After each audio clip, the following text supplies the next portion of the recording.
Hello friends, welcome back to channel. ಹೇಗಿದ್ದೀರಾ? ಎಲ್ಲರೂ ಚೆನ್ನಾಗಿದ್ದೀರಾ ಅಂತ ಅಂದ್ಕೊಂಡಿದ್ದೀನಿ. ನನ್ನ ಚಾನಲ್ಗೆ ಯಾರಾದರೂ ಸಬ್ಸ್ಕ್ರೈಬ್ ನೋಡ್ತಾ ಇದ್ದರೆ ದಯವಿಟ್ಟು ಸಬ್ಸ್ಕ್ರೈಬ್ ಮಾಡ್ಕೊಂಡು ನೋಡಿ ಅಂತ ಹೇಳ್ತಾ ಇವತ್ತಿನ ವೀಡಿಯೋನ ಶೇರ್ ಮಾಡ್ತಾ ಇದ್ದೀನಿ. ಸೊ ತುಂಬ ರಿಕ್ವೆಸ್ಟೆಡ್ ವೀಡಿಯೋ ಅಂತಲೇ ಹೇಳ್ಬೋದು. ಭಾಳಷ್ಟು ಜನ ಕೇಳ್ತಾ ಇದ್ದಂಥ ಪದೇ ಕೇಳ್ತಾ ಇದ್ದಂಥ ಒಂದು ವೀಡಿಯೋ, ಹಾಗಾಗಿ ಇವತ್ತು ಈ ವಿಡಿಯೋನ ಶೇರ್ ಮಾಡ್ತಾ ಇದ್ದೀನಿ. ಸೊ ವಿಡಿಯೋನ ಪೂರ್ತಿ ಕಂಪ್ಲೀಟಾಗಿ ವಾಚ್ ಮಾಡಿ ಹಾಗೆ ಶೇರ್ ಮಾಡಿ. ಸೊ ಏನಂದರೆ, ನಾನು ದೇವ್ರ ಮನೆಯಲ್ಲಿ ನಮ್ಮ ಮನೆ ದೇವ್ರ ಮನೆ ಎಲ್ಲರೂ ನೋಡೇ ಇರ್ತೀರ ಅಲ್ವಾ. ಸೊ ನಾನು ಪ್ರತಿ ವಿಡಿಯೋದಲ್ಲೂ ನೀವು ಕೇಳ್ತಾನೆ ಇರ್ತೀರ, ಸೊ ನೀವು ಯಾಕೆ ದೇವ್ರ ಮನೆಯಲ್ಲಿ ನೀರನ್ನು ಇಟ್ಟಿದ್ದೀರಾ ಅಂತ ಹೇಳಿಬಿಟ್ಟು. ಸೊ ಅದ್ರ ಬಗ್ಗೆನೇ ನಾನು ಇವತ್ತು ಈ ವಿಡಿಯೋದಲ್ಲಿ ಶೇರ್ ಮಾಡ್ತಾಯಿದ್ದೀನಿ. ಸೊ ನಮ್ಮ ಮನೆಯಲ್ಲಿ ನೀವು ನೋಡ್ತಾ ಇರ್ಬೋದು, ಕಳಶ ಇಟ್ಟಿರೋಂಥ ಬಲಭಾಗದಲ್ಲಿ, ಸೊ ಕಳಶ ಎಲ್ಲಿಟ್ಟಿರ್ತೀವಿ ಅದರ ಬಲಭಾಗದಲ್ಲಿ ನಾನು ಯಾವಾಗಲೂ ನೀರನ್ನು ಇಟ್ಟಿರ್ತೀನಿ. ಒಂದು ರಾಗಿ ಚೊಂಬಲ್ಲಿ ನೀರನ್ನು ಇಟ್ಟಿರ್ತೀನಿ. ಸೊ ಅದು ಯಾಕೆ ಇಡಬೇಕು ಅನ್ನೋದನ್ನ ನಾನು ಶೇರ್ ಮಾಡ್ತಾಯಿದ್ದೀನಿ. ಸೊ ನೀರು ಅಂತಂದ್ರೇ, ನೀರಿಗೆ ನಾವು ಎಷ್ಟು ಒಂದು ಪವಿತ್ರತೆ ಇದೆ. ನೀರಂದ್ರೇ ಪಂಚಭೂತಗಳಲ್ಲಿ ಒಂದು ನೀರು ಕೂಡ ಅಲ್ವಾ. ಹಾಗೆ ವರುಣ ದೇವನಿಗೆ ಕೂಡ ನಾವು ನೀರನ್ನು ಹೋಲಿಸ್ತೀವಿ. ಗಂಗಾ ಮಾತನ ಕೂಡ ನಾವು ನೀರಿಗೆ ಕಂಪೇರ್ ಮಾಡ್ತೀವಿ. ಹಾಗೆಯೇ ನೀರು ಪ್ರತಿಯೊಂದು ಜೀವಿಗೂ ಬೇಕೇ ಬೇಕು. ಸೊ ನೀರಿಲ್ಲ ಅಂದರೆ ಜೀವನನೇ ಇಲ್ಲ. ಸೊ ನೀರಿಗೆ ಅಷ್ಟೊಂದು ಮಹತ್ವ ಕೊಡ್ತೀವಿ. ಸೊ ಅಂಥ ನೀರಿಗೆ ಎಷ್ಟು ಮಹತ್ವ ಇದೆ ದೇವ್ರ ಮನೆಯಲ್ಲಿ ಅಂತಂದರೆ, ಸೊ ನೀವು ಈ ವಿಡಿಯೋನ ನೋಡಲೇಬೇಕು, ಅದ್ರ ಬಗ್ಗೆ ತಿಳ್ಕೊಳ್ಲೇಬೇಕು. ಸೊ ಯಾಕಪ್ಪ ನಾವು ಮನೆಯಲ್ಲಿ ನೀರನ್ನು ಇಡಬೇಕು ಅಂತಂದರೆ, ಸೊ ತಾಮ್ರ ಅಂತಂದ್ರೇ ಎಲ್ಲರಿಗೂ ಗೊತ್ತು. ಆಗಿನ ಕಾಲದಲ್ಲೆಲ್ಲ ರಾಗಿ ಚೊಂಬಲ್ಲಿ ಮತ್ತು ಈ ಹಿತ್ತಾಳೆ ಪಾತ್ರೆಗಳಲ್ಲಿ ನೀರನ್ನು ಕುಡಿತಾಯಿದ್ರು. ಆವಾಗ ಅವರ ದೇಹಕ್ಕೆ ಆ ಒಂದು ಅಂಶ ಏನಿದೆ, ಕಾಪರು ಮತ್ತು ಆ ಹಿತ್ತಾಳೆದು ಅಂಶ ಎಲ್ಲನೂ ಅವರ ಬಾಡಿಗೆ ಹೋಗ್ತಾಯಿತ್ತು. ಆರೋಗ್ಯವಾಗಿ ಸಮೃದ್ಧಿಯಾಗಿರ್ತಾಯಿದ್ರು. ಹಾಗೆಯೇ ಮನೆಯಲ್ಲೂ ಅಷ್ಟೇ. ಆಗಿನ ಕಾಲದಲ್ಲೆಲ್ಲ ನಮ್ಮ ಥರ ಇವಾಗ ಫಿಲ್ಟರ್ ನೀರೆಲ್ಲ ಅವರು ಯೂಸ್ ಮಾಡ್ತಾರೆ. ಅಂದರೆ ಫಿಲ್ಟ್ರ್ ಹಾಕಿಸ್ಕೊಂಡಿರ್ತೀವಿ.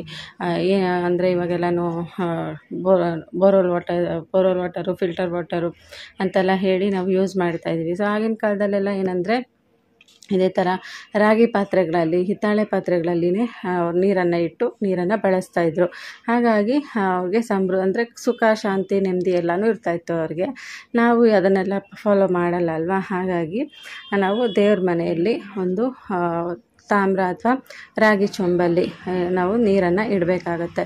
ಸೊ ದೇವ್ರ ಮನೆಯಲ್ಲಿ ಯಾಕೆ ಇಡಬೇಕು ಅಂತಂದರೆ, ಹಾಗೆಯೇ ನಾವು ದೇವ್ರ ಮನೆಯಲ್ಲಿ, ಅದರಲ್ಲೂ ಕಳಶದ ಪಕ್ಕದಲ್ಲಿ, ಅಂದರೆ ಕಳಶಕ್ಕೆ ಬಲಭಾಗ ಇರುತ್ತಲ್ಲ, ಅಲ್ಲಿ ಒಂದು ರಾಗಿ ಚೊಂಬಲ್ಲಿ ಅಥವಾ ಹಿತ್ತಾಳೆ ಪಾತ್ರೆಯಲ್ಲಿ, ಹಿತ್ತಾಳೆ ಚೊಂಬಲ್ಲಿ, ಅಥವಾ ನಮ್ಮ ಮನೆಯಲ್ಲಿ ಇಲ್ಲ ಅಂತಂದಾಗ ಪಂಚಪಾತ್ರೆಯಲ್ಲಾದರೂ ಸರಿ, ಅಥವಾ ಒಂದು ಅದರದ್ದೇ ಅದೇ ಲೋಹದ್ದು ಒಂದು ಲೋಟನಾದರೂ ಸರಿ. ಸೊ ಬೆಳ್ಳಿ ಲೋಟ ಇತ್ತಂದರೆ ಬೆಳ್ಳಿ ಲೋಟದಲ್ಲೂ ಇಡ್ಬೋದು. ಇನ್ ಕೇಸ್ ಇಲ್ಲ ಅಂತಂದರೆ ಈ ರಾಗಿದೇನೆ ಬರುತ್ತಲ್ವ, ಸೊ ಕಾಪರ್ದಾಗಲಿ ಬ್ರಾನ್ಸ್ದಾಗಲಿ ಬರುತ್ತೆ ಲೋಟಗಳು, ಚಿಕ್ಕದಾಗಿರುತ್ತೆ. ಸೊ ಅದರಲ್ಲಾದರೂ ಸರಿ. ನಮ್ಮ ಮನೆಯಲ್ಲಿ ದೇವ್ರ ಮನೇಲಿ ಜಾಗನೇ ಇಲ್ಲ ಅಂತಂದಾಗ ಅಟ್ಲೀಸ್ಟು ದೇವ್ರ ಮನೆಯಲ್ಲಿ ನೀವು ದೀಪಗಳೆಲ್ಲ ಹಚ್ಚೋದಕ್ಕಾದರೂ ಸ್ಪೇಸ್ ಇಟ್ಕೊಂಡಿರ್ತೀರ, ಅದರಲ್ಲಿ ಒಂದು ಮೂಲೆಯಲ್ಲಿ ನಾವು ಇಟ್ಕೋಬೇಕಾಗತ್ತೆ.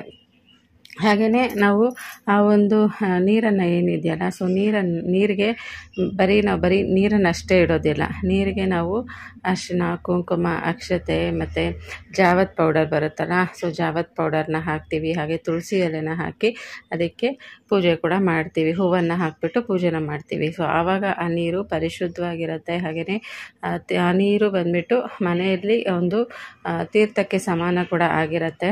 ಸೊ ಏನೆಲ್ಲ ಉಪಯೋಗಕ್ಕೆ ಬರುತ್ತೆ ಈ ನೀರು ಅಂತಂದರೆ, ಆ ಒಂದು ನೀರನ್ನು ನಾವು ದೇವ್ರ ಮನೆಯಲ್ಲಿ ಇಡೋದ್ರಿಂದ ಮನೆಯಲ್ಲಿ ನೀರಂದ್ರೇ ಸಮೃದ್ಧಿ ಅಲ್ವಾ.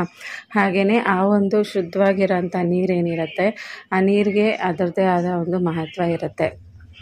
ಅದೇ ನೀರನ್ನು ನೀವು ಕೇಳ್ಬೋದು, ಪ್ರತಿನಿತ್ಯ ಅದನ್ನು ಚೇಂಜ್ ಮಾಡಬೇಕಾ ಅಂತ ಹೇಳಿ. ಸೊ ಪ್ರತಿನಿತ್ಯ ನಾವು ನೀರನ್ನು ಚೇಂಜ್ ಮಾಡಬೇಕು. ಇಲ್ಲ ಅಂತಂದರೆ ನಮಗೆ ಅಟ್ಲೀಸ್ಟ್ ಒಂದು 2-3 ದಿನಕ್ಕಾದರೂ ಒಂದು ಸಲ ಅದನ್ನು ನೀರನ್ನು ನಾವು ಚೇಂಜ್ ಮಾಡ್ಬೋದು. ಸೊ ಆ ರೀತಿ ನಾವು ದೇವ್ರ ಮನೆಯಲ್ಲಿ ಇಡೋದ್ರಿಂದ ಮನೆಯಲ್ಲಿ ಒಂದು ಧನಾತ್ಮಕ ಶಕ್ತಿ ಹೆಚ್ಚಾಗುತ್ತೆ. ಅದರಲ್ಲೇ ನೀರು ಸಮೃದ್ಧಿಯ ಸಂಕೇತ ಅಲ್ವಾ. ಹಾಗೆ ಮನೆಯಲ್ಲಿ ಸಮೃದ್ಧಿ ಅನ್ನೋದು ಇರುತ್ತೆ.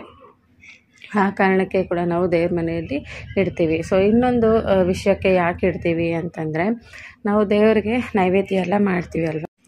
ನೈವೇದ್ಯ ಇಡ್ತೀವಿ. ಸೊ ನೈವೇದ್ಯ ಮತ್ತು ಹಣ್ಣು ಇಡ್ತೀವಿ, ಡ್ರೈ ಫ್ರೂಟ್ಸ್ ಇಡ್ತೀವಿ, ಬೇರೆ ಏನಾದರೂ ನೈವೇದ್ಯನ ಇಡ್ತೀವಿ. ಸೊ ನಾವೇನಾದರೂ ಯಾರಿಗಾದರೂ ಊಟ ಇಟ್ಟಾಗ ಪಕ್ಕದಲ್ಲೇ ನೀರು ಇಡೋದು ವಾಡಿಕೆ ಅಲ್ವಾ. ಹಾಗೆಯೇ ದೇವ್ರ ಮನೆಯಲ್ಲೂ ಕೂಡ ನೈವೇದ್ಯನ ಇಡ್ತೀವಿ. ಸೊ ನೈವೇದ್ಯದ ಜೊತೆಗೆ ನೀರನ್ನು ಇಡಬೇಕಾಗತ್ತೆ.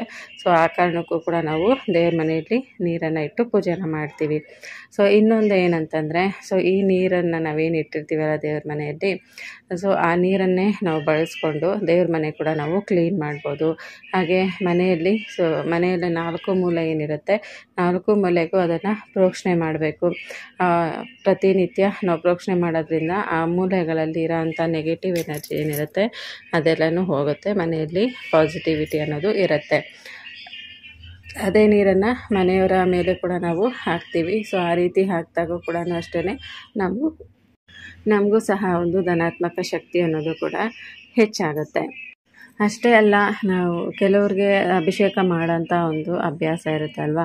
ಸೊ ಅಭಿಷೇಕನ ನಾವು ಇದೇ ನೀರನ್ನು ಬಳಸ್ಕೊಂಡು ನಾವು ಅಭಿಷೇಕನ ಮಾಡ್ಬೋದು. ಹಾಗೆಯೇ ಪ್ರತಿನಿತ್ಯ ನಾವು ಹೊಸ್ತಿಲನ್ನು ತೊಳಿತೀವಿ ಅಲ್ವಾ. ಹಾಗಾಗಿ ಹೊಸ್ತಿಲಿಗೆ ಬೇರೆ ಎಲ್ಲ ನೀರನ್ನು ಉಪಯೋಗಿಸೋ ಬದಲು ಇದೇ ನೀರನ್ನು ನಾವು ಹೊಸ್ಲಿಗೆ ಕೂಡ ಬಳಸಿ ಹೊಸ್ಲನ್ನು ನಾವು ತೊಳಿಬೋದು. ಸೊ ಯಾಕೆ ಹೊಸ್ಲಿಗೆ ತೊಳಿಬೇಕು ಅಂತ ನಾನು ಆಲ್ರೆಡಿ ಹೇಳಿದ್ದೀನಿ. ಯಾಕಂದರೆ ರಾತ್ರಿ ಪೂರ್ತಿ ಜ್ಯೇಷ್ಠಾದೇವಿ ಬಂದು ಒಂದು ಹೊಸ್ಲಲ್ಲಿ ಕೂತಿರ್ತಾರೆ. ಹಾಗಾಗಿ ನಾವು ಈ ಒಂದು ಪರಿಶುದ್ಧವಾಗಿರೋ ನೀರನ್ನು ಬಳಸಿ ನಾವು ಹೊಸ್ತಿಲನ್ನು ತೊಳೆಯೋದ್ರಿಂದ ಜ್ಯೇಷ್ಠಾದೇವಿ ಹೋಗ್ತಾರೆ ಮನೆಗೆ, ಮಹಾಲಕ್ಷ್ಮಿ ಬರಲಿ ಅನ್ನೋ ಕಾರಣಕ್ಕೆ ಕೂಡ ಈ ಒಂದು ನೀರಲ್ಲಿ ನಾವು ಹೊಸ್ತಿಲನ್ನು ಕೂಡ ನಾವು ತೊಳಿಬೋದು. ಅದಲ್ಲದೆ ನಾವು ದೇವ್ರ ಮನೆ ಕ್ಲೀನ್ ಮಾಡೋದಕ್ಕೆಲ್ಲನೂ ನಾವು ಇದೇ ನೀರನ್ನು ಬಳಸ್ಕೊಂಡು ದೇವ್ರ ಮನೆಯನ್ನು ಕ್ಲೀನ್ ಮಾಡ್ಬೋದು. ಸೊ ಪ್ರತಿನಿತ್ಯ ನೀವು ಹೊಸ್ತಿಲನ್ನು ತೊಳಿಬೇಕಾದ್ರೆ ಇದೇ ನೀರನ್ನು ಬಳಸ್ತೀರಲ್ಲ, ಹಾಗೆಯೇ ಮತ್ತೆ ಆ ನೀರನ್ನು ತುಂಬಿಟ್ಟು ದೇವ್ರ ಮನೆಯಲ್ಲಿ ಇಡಬೇಕು. ಸೊ ಇದು ಮನೆಯಲ್ಲಿ ಸಮೃದ್ಧಿಯ ಸಂಕೇತನ ತೋರಿಸ್ತಾ ಇರುತ್ತೆ. ಹಾಗೆ ಮನೆಯಲ್ಲಿ ಕೂಡ ಒಂದು ಪಾಸಿಟಿವಿಟಿ ಇರುತ್ತೆ. ಯಾಕಂದರೆ ಅದರಲ್ಲಿ ಜಾವತ್ ಪೌಡರೆಲ್ಲ ಹಾಕಿರೋದ್ರಿಂದ ಮನೆಯಲ್ಲಿ ಒಂದು ರೀತಿ ನಾವು ದೇವ್ರ ಮನೆಗೆ ಎಂಟ್ರಿ ಆಗಿದ ತಕ್ಷಣವೇ ಒಂದು ರೀತಿ ಸುಗಂಧವಾಗಿ ಏನೋ ಒಂಥರ ದೈವಿ ಕಳೆ ಅನ್ನೋವಂಥದ್ದಿರುತ್ತೆ. ಹಾಗಾಗಿ ನಾವು ಕಳಶದ ಚೊಂಬಲ್ಲೂ ಕೂಡ ಎಲ್ಲ ವಸ್ತುಗಳನ್ನ ಹಾಕ್ತೀವಿ. ಹಾಗೆ ಸೈಡಲ್ಲಿ ಒಂದು ಪಾತ್ರೆಯಲ್ಲಿ ಅಂದರೆ ಒಂದು ರಾಗಿ ಚೊಂಬಲ್ಲಿ ಕೂಡ ನೀರನ್ನು ಇಟ್ಬಿಟ್ಟು ಈ ಎಲ್ಲ ವಸ್ತುಗಳನ್ನ ಹಾಕೋದ್ರಿಂದ ಆ ಒಂದು ನೀರಿಗೆ ಅದರದ್ದೇ ಆದ ಒಂದು ಮಹತ್ವ ಬರುತ್ತೆ. ಸೊ ಹಾಗಾಗಿ ಈ ಎಲ್ಲ ಕಾರಣಕ್ಕೋಸ್ಕರನೇ ನಾವು ದೇವ್ರ ಮನೆಯಲ್ಲಿ ನೀರನ್ನು ಇಡಬೇಕಾಗುತ್ತೆ.